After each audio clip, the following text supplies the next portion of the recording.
This is a regular boring sound effect.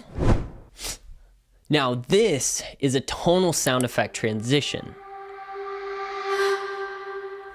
Hear the difference? They look the same, but have completely different emotion. Regular sound effect, tonal sound effect. Regular whooshes and sound effects like risers and impacts and whooshes have completely dominated the videography market for the past decade. Regular sound effects fill space. They imitate the real world, like a wish on a camera movement or a snap of a transition, but they don't say anything. They mimic motion, not emotion.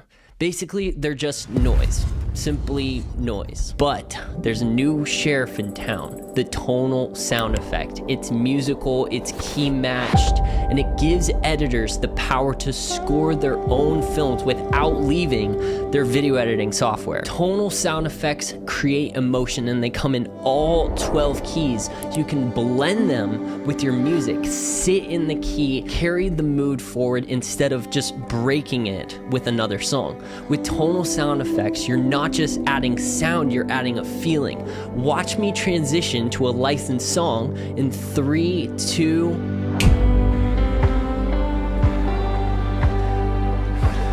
Hear how seamless that was? That is the power that I'm talking about.